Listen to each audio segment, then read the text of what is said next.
Nama baik lebih berharga daripada kekayaan besar. Dikasihi orang lebih baik daripada perak dan emas. Hai, welcome back lagi ke channelku. Apa kabar sahabat-sahabatku? Aku doakan kita semua dalam keadaan baik, sehat, dan bahagia selalu. Kali ini kita bikin pukis. Ini ada gula pasir. Untuk resep lengkapnya nanti aku terahkan di bawah. Kemudian nih kasihkan garam sedikit saja, secubit garam. Kemudian ini dikasih santan, gunakan santan kental, boleh santan fresh ataupun santan instan.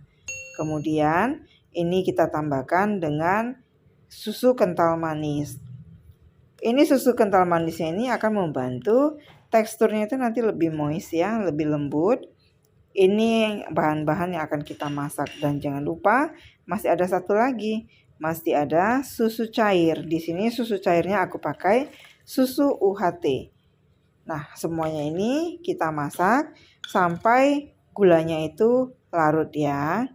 Dan jangan lupa tambahkan dengan sedikit vanilla essence supaya mengurangi aroma amisnya. Tapi kalau mau dihilangkan juga boleh ya, bukan dihilangkan. Kalau mau di skip juga boleh maksudnya.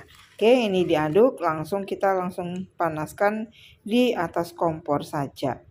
Berapa lama mau dipanasin sampai gula pasirnya itu tercampur semuanya. Sampai ini ya di pinggir-pinggirnya itu udah mulai bubbling ya, mulai berbuih-buih itu. Jadi nggak usah sampai dia mendidih bener. Lalu sekarang kita masukkan bahan-bahan untuk biangnya. Karena di sini ada beberapa step ya, yang tadi panaskan santan dulu, kemudian sekarang kita buat biangnya dulu.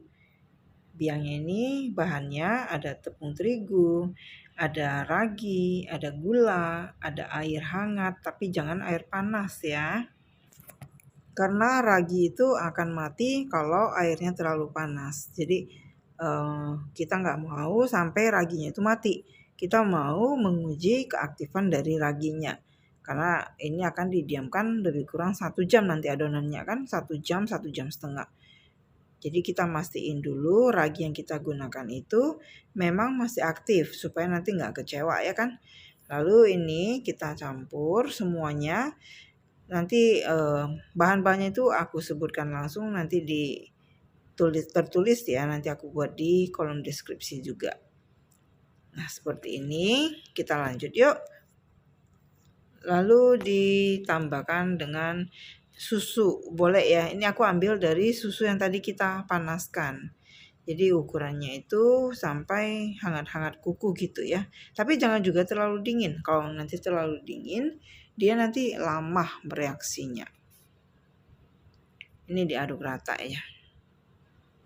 Boleh ditutup dengan serbet ataupun plastik wrap sampai 10 menit. Selanjutnya kita siapkan bahan yang berikutnya. Ini adalah bahan untuk telurnya. Jadi di sini ada telur utuh, ada kuning telur. Kita pisahkan dulu. Dan ini kita bukan mau kocok sampai dia seperti bolu ya, sampai mengembang. Tapi nggak perlu sampai terlalu mengembang. Oke, aku siapkan dulu dah bahannya ya, biar nggak terlalu lama nunggunya. Ini aku pisahkan kuning telurnya. Dan juga kita gunakan telur utuh, jadi nggak semuanya kuning telur. Tapi kalau mau disemuain boleh ya, kuning telurnya itu akan membuat pukisnya itu jauh lebih lembut.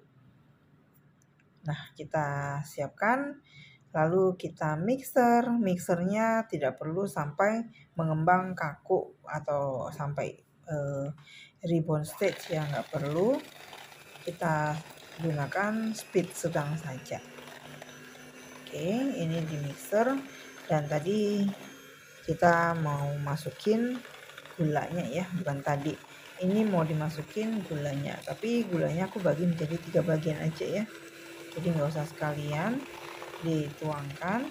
Lalu ini kita mixer sampai dia warnanya pucat gitu ya, tapi nggak usah sampai kaku. Yuk, berapa lama? Kurang lebih ya sekitar 5 menitan ya, tapi tergantung dengan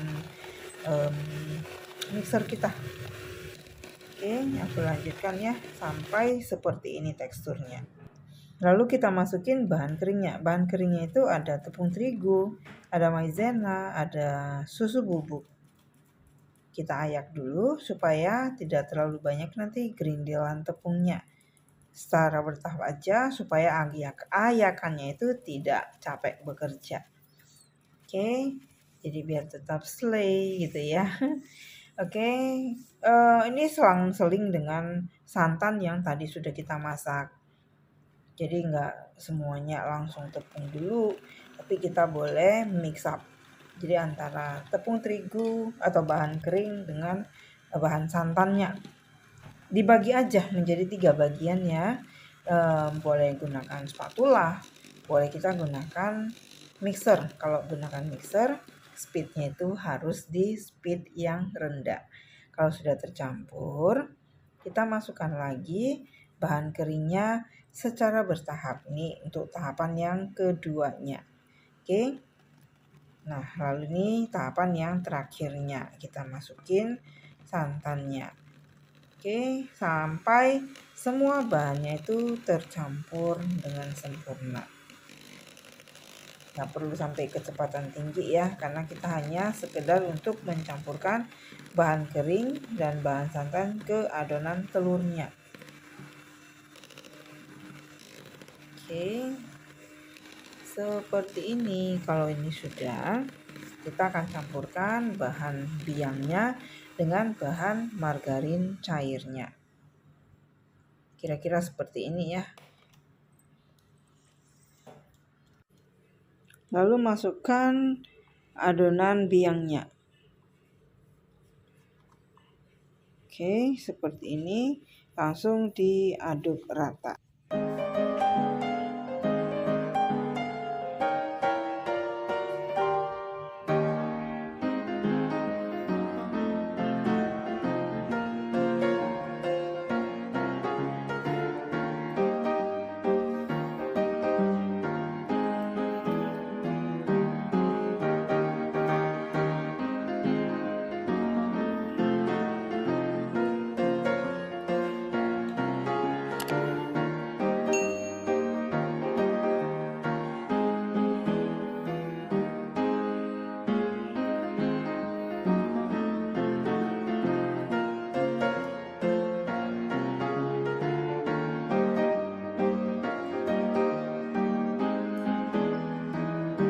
Karena adonan ini akan kita diamkan selama 1,5 jam atau kurang lebih maksimalnya itu 2 jam.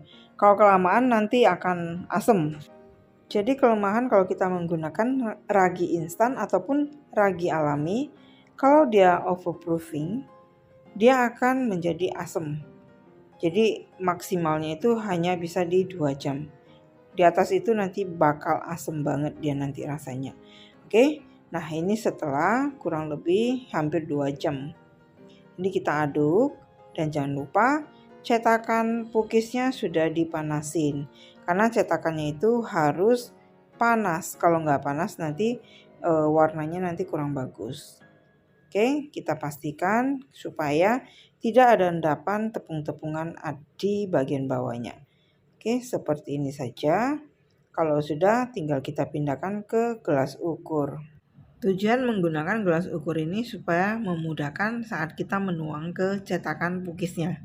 Hanya itu aja ya. Kalau nggak ada gelas ukur, kalian bisa gunakan cangkir yang moncongnya itu lebih tajam dikit ya, lebih runcing. Jadi nanti dia akan lebih gampang dituang.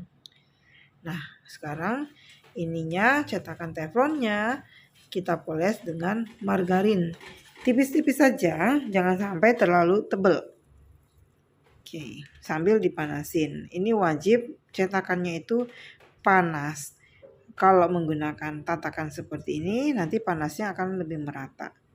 Ini tuangnya 3/4 penuh. Jangan sampai terlalu penuh, karena adonan ini akan mengembang lagi. Oke. Kita tuang pelan-pelan dan ini akan aku contohkan kalau dia kelebihan dari 3/4. Nanti dia akan mengembang. Oke, aku lanjutkan dulu. Yuk kita tuang dulu semuanya. Kita biarkan dulu, jangan langsung ditutup. Kalau langsung ditutup, dia tidak akan berlubang di bagian atasnya. Lubang atas itu menunjukkan ada serat di bagian bawahnya. Jadi kita tunggu dulu, kira-kira udah hampir kering, tapi jangan sampai terlalu kering kalau kita mau tambahkan toppingnya ya. Jadi jangan terlalu kering. Kalau terlalu kering dia nggak akan lengket. Kalau terlalu basah nanti dia akan kurang bagus. Nanti akan aku tunjukkan perbedaannya ya. Oke, seperti ini kita tungguin saja. Yang penting teflonnya ini harus sudah cukup panasnya. Baru nanti dia akan berlubang. Kelihatan kan? Itu lubangnya udah mulai berbuih-buih, itu udah kelihatan. Oke. Tunggu sampai seperti ini. Taburin topping yang kita mau. Jadi ini aku taburin dengan kismis saja. Kismis, sorry, bukan kismis tapi meses ya. Meses, kismis itu anggur yang dikeringkan, dimaniskan. Tapi kalau ini namanya adalah meses ya. Kalau Ceres itu nama mereknya. Jadi untuk toppingnya itu bebas ya. Ini juga cookiesnya mau dibuat warna boleh ya, tinggal dikasih pewarna aja. Nah seperti ini. Oke, aku lanjutkan lagi. Topping kali ini aku kasih coklat meses dengan keju.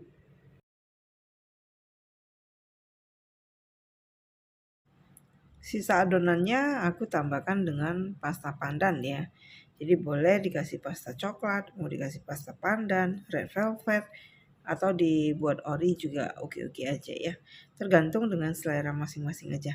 Kelihatan kan ini cookiesnya udah mulai mengembang dan udah hampir memenuhi cetakannya. Jadi makanya cetaknya itu jangan sampai kepenuhan, cukup 3/4. Lalu ini toppingnya ada aku tambahkan sedikit kacang tanah cincang ya. Oke, kalau sudah mulai mengering bagian atasnya, baru kita tutup. Tujuan kita tutup itu supaya dia mengering bagian atasnya. Nah, seperti ini ya, udah mulai kering. Lalu ini aku tunjukin lagi sebelum aku tutup. Seperti ini baru kita tutup. Oke, kira-kira berapa lama? Kalau wadah kaca tutupnya seperti ini kan gampang ya. Tinggal kita intip, kalau sudah kering sudah bisa kita matikan apinya. Kalau misalnya mau lanjutkan batch berikutnya itu tidak perlu lagi dipoles dengan margarin. Cukup langsung dituangkan adonannya saja. Oke, kita lihat kalau sudah kita angkat. Kalau masih basah boleh ditutup lagi ya. Tapi kalau sudah kering tinggal kita keluarkan menggunakan sutil seperti ini. Kalau tidak ada sutil bisa gunakan ujung sendok, ujung garpu juga boleh. Oke, asal jangan dongkrak mobil ya, jangan dongkrak ban. Oke, aku lanjutkan, keluarkan dari cetakannya. Ini cetakannya nggak bakal lengket ya. Kalau mau pakai cetakan besi boleh, sama saja ya. Tergantung dengan yang kita punya dan kemampuan kita sendiri. Oke, seperti ini ya. Satu resep ini dapatnya kurang lebih sekitar 28 piece atau 30 piece. Tergantung cetakan dari cookiesnya juga ya. Kalau cookiesnya sama, cetakan cookiesnya itu sama dengan yang aku gunakan, kurang lebih ini hasilnya 30 piece. Oke, aku lanjutkan. Nah, seperti ini. Kalau mau dijual boleh dimasukkan ke dalam mika ini, satu kotak isi 8 seperti ini ya. Ini enaknya dimakan dalam keadaan hangat. Jadi kalau udah dingin pasti keempukannya pasti berkurang. Tapi ini awet ya. Kalau misalnya mau dipanasin lagi boleh. Oke, seperti ini. Sini aku tunjukin bagian dalamnya tuh seperti apa. Ini seperti ini ya bagian dalamnya. Ini lembut-lembut enak. Nah, seperti ini ya. Oke, tunggu aku di video aku selanjutnya. Akhir kata dari pertemuan kita kali ini, stay healthy, stay safe, and always be happy. Thank you for watching. See you. Bye-bye.